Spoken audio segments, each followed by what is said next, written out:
How can I stop taking a nap when I feel I'm going to fail starting a project like decluttering a room? I worry, what if I can find the place for something, for example. So you've noticed what your natural trigger is, right? So let's say you're here, right? You've noticed your trigger, right, is right now this task. Yes? And you've noticed what this trigger makes you tend to do. Because right now, if you think about it, there is an outcome you're wanting, but once you hit that trigger, what you tend to do is actually often go back. In your case, it's to nap, right? For some people, their case is to watch some cat videos on YouTube, right? It's kind of the same, right? It brings a level of relaxation, if that makes sense. So it's about firstly realizing, what's the first step towards change? Well, you cannot change what you haven't yet noticed. You're noticing what you're noticing, right? That's first step done. That's great, all right? True, by the way. The second step, though, is about us realizing then, how can you ensure you become aware of this? Is the mastery of your trigger. Because life will trigger you. Life will. But due to how we've wired ourselves, we do not allow ourselves to get to our outcome. Now, what do I really mean by this? You see, most of us, throughout our lives, we have forgotten that the purpose of life is to be alive. Not just to create a safe life, but an alive life. Because a safe life, if you think about it, if it's all about safety, then we should lock you in your bedroom, we come feed you breakfast, lunch, and dinner, don't move, safe. But by that very definition, that's also kind of like a prison. True. So we don't want a safe life, you want an alive life. You want an expansive life, something that makes you feel happy, that makes you, elevates you, that grows you, that enhances your soul. True. But by that very definition, that means that's all out of your comfort zone. Yes or no? Now, is that your survival brain's tendency to get out that comfort zone? Or is it tendency to resist it? Of course, it resists it. It begins to create this circle of sameness. And amongst this circle of sameness is the things you tend to do every day to maintain the sameness. Following so far, by the way. One of the things we begin to do to maintain the circle of sameness is we create rules of what we tend to do and not do. And it sounds something on the lines of this. I will do things, Tim, if it makes me feel not overwhelmed. But I will definitely not do it if it overwhelms me. If it makes me feel good, Tim, I'll do it. If it makes me feel bad, I will not do it.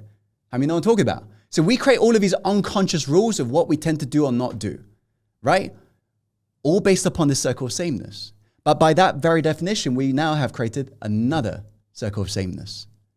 And we have begun to imprison ourselves. Because all we begin to do from that moment, once we created the rules, then the identity associated with the rules, is we maintain this circle of sameness. And anytime someone begins to say, hey, are you sure this is true? You begin to defend this construction of reality. So you and I know you cannot free yourself until you free yourself from the prison of these false thoughts. But the problem is we secretly love the prison we created for ourselves. How do you know that to be true? Because observe, why do you do or don't do the things you do every day? They're all the ways of staying within the confinements of your self-imposed limits. True. Goes back to the law of sustainment in a lot of ways. Yes or no, by the way? So you'll notice deep down, we actually love the prison. We've created it after all. So what's proof you're actually overcoming this prison? I'll tell you what the proof is a trigger. Because let's say you've lived in this prison for all your life and you step out of the comfort zone, you do something new, what are you going to feel? The jolt of overwhelm.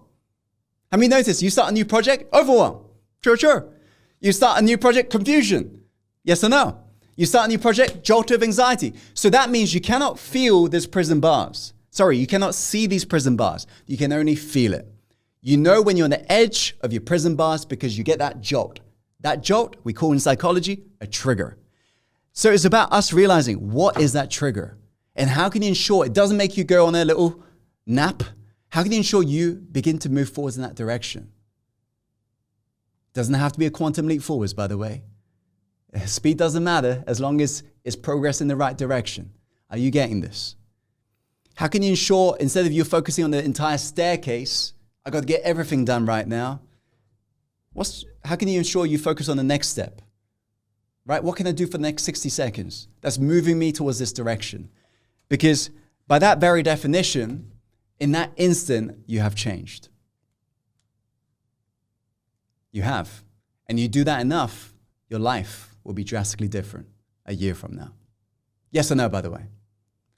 Remember, consistency will trump intensity, always.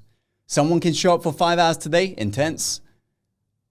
But if they're off the grid for the rest of the year, whereas you are there 60 seconds every day, you are, of course, like a penny, doubling every single day. After 31 days, it doubles and compounds into what? Over $10 million. Are you getting this?